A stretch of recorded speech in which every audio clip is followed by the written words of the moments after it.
In Summary Task 4, you'll assimilate the data you collected in the field into a dashboard with a web map. First, you'll create the dashboard in ArcGIS Online. Then, as easy as ABC, you'll add your elements, build your interaction, and configure your layout. Once you complete your dashboard, be sure to review the grading rubric at the end of the statement of work and compare it to your submittals. Make sure the criteria in the grading rubric are reflected in your submittal before you submit it to the course website for grading.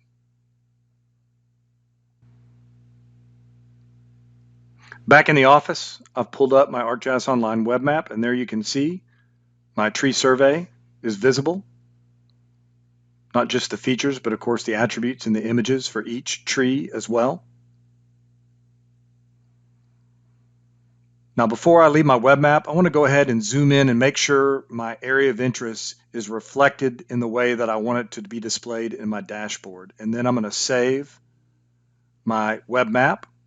Once my web map is saved, now I'm ready to create my dashboard application. So again, on the left-hand toolbar there, I'm going to go to the Applications or Create App button, select it, and then click on Dashboards. In the Create a New Dashboard window, I'm going to go ahead and again use the same title, tags, and summary that I've used for all of my ArcGIS Online items, and click Create Dashboard. This creates a new dashboard and embeds my web map element in that dashboard. You can see my web map, and then over on the left-hand side, you can see the toolbar for adding elements and formatting the dashboard. And if I expand that toolbar, there you can see where I can add elements, configure my layout, theme, settings, and save my dashboard. I'm going to click on Add Element, and that's going to create handles on my current element where I can dock the next element I'm going to create. I'm going to dock it over on the left side by clicking that handle and then selecting any of these different elements that I can add to my dashboard. In my case, I want to add an indicator, which is like a scoreboard, for example. So I'm going to click on Indicator, and then I need to select the web feature layer I'm going to be using. It's my tree survey, so I'm going to select that. And right now, it's set to 25, which is the count statistic for the object ID field. So I want to switch my statistic from count to average, because this is going to be the average health, and I'm going to change my field from object ID to health. And so that's the average health of my 25 trees. Now that is in the data panel. If I go to the indicator panel, you can see the middle text there where it says value. That's where it's putting the average health for my health field. And then in the general panel, this is where I can rename my element. So I'm just going to rename it average health. And then I'm also going to reset the title. So I'm going to click on Edit and enter in a title, and I'm going to call it average health. And notice that it enters in the title in real time to my element. Once I get my average health title entered in, there you can see I can configure other settings, and I'll do that a little bit later. I'm going to click on the Done button, and that creates my indicator element in my dashboard. I want to go ahead and create my other elements as well. So I'm going to go back to Add Element, and I'm going to go again to the handle on the left-hand side, click it. This time I'm going to add a pie chart. But I'm going to go ahead and advance the video, and I'll see you after the elements have been created. So there I've created all of my elements, including my serial chart, my pie chart, my indicator. Now I want to go to my layout panel, and in the body panel, you can see my elements. I'm going to click on the header panel, and then I'm going to click on Add a Header. This adds a header at the top of my dashboard. The title of my dashboard, I'm going to call it Tree Space Survey in title case, and then I'm going to give it a subtitle, and I'm going to enter in a location description for my area of interest. In my case, it happens to be Little Zilker Park. Go ahead and click Done.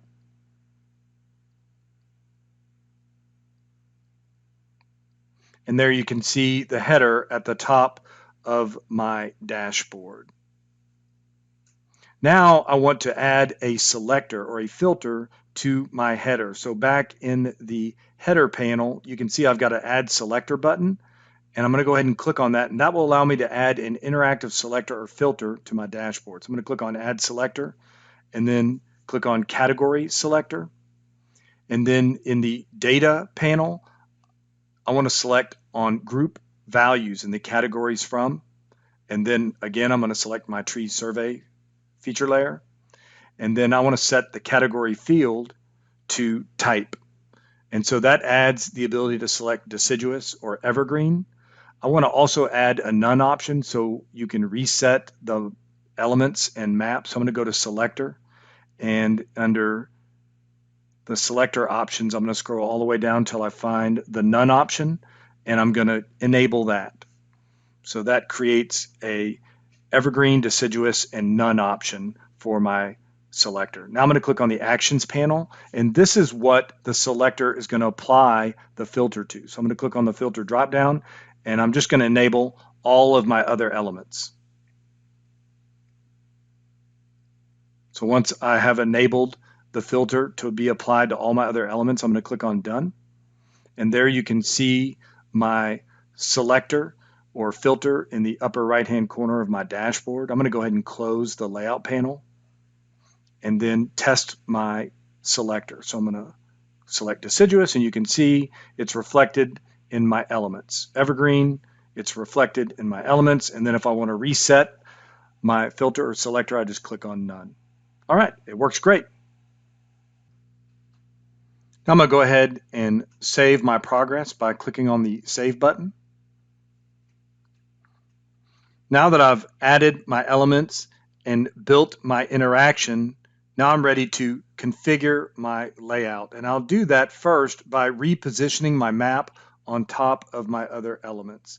And I can do that by hovering over the map element, and in the upper right-hand corner, more options. You can see there's different options there, including configure and duplicate and delete. But at the very top is drag item. So I'm going to click on that, and I'm going to drag the item and drop it on that top handle there just below the header. So dock as a row.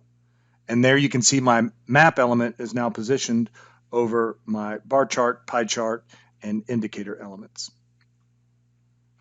That looks really great. I also want to update some of the colors so they reflect the green color in the map. So I'm going to go to Configure for my bar chart.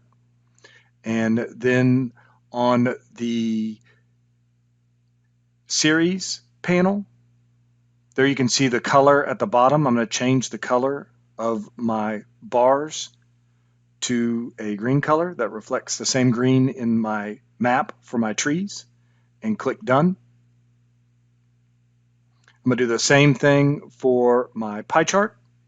Go to Configure, and this time it's in the Slices panel. And there you can see my deciduous and evergreen colors. So for deciduous, I'm going to use my standard color, and then for evergreen, I'm going to use a lighter green.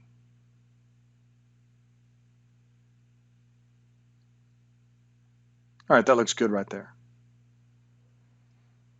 Go ahead and click Done. And then for my indicator, I'm going to go to Configure.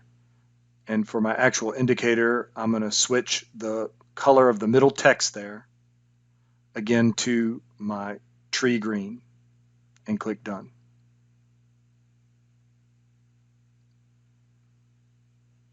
Last thing I want to do is update the header layout. So I'm going to configure the header layout. And there you can see the text color and the background color. I'm going to start by changing the background color to green. And then I'm going to change the text color to white.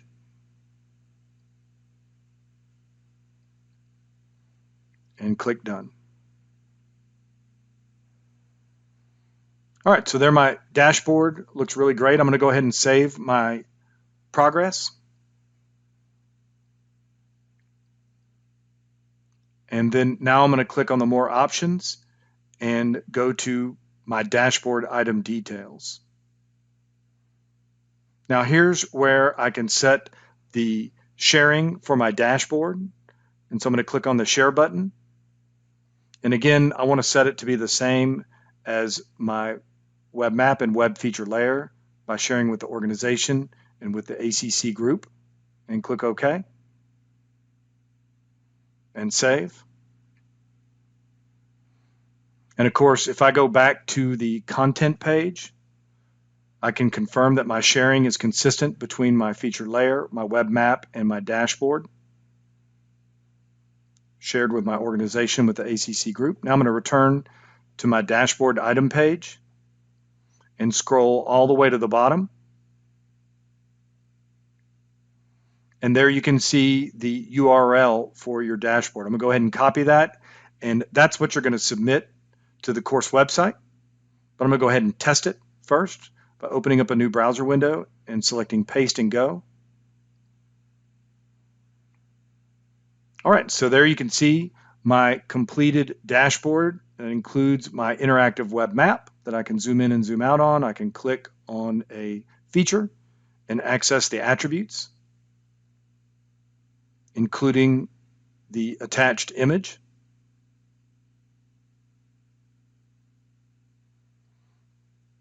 I also have my interactive bar chart, pie chart, and indicator, all with titles. And then if I test my filter or category selector, I can switch between deciduous, evergreen, or reset it by selecting none. All right, it looks great. Congratulations on completing your tree survey and dashboard.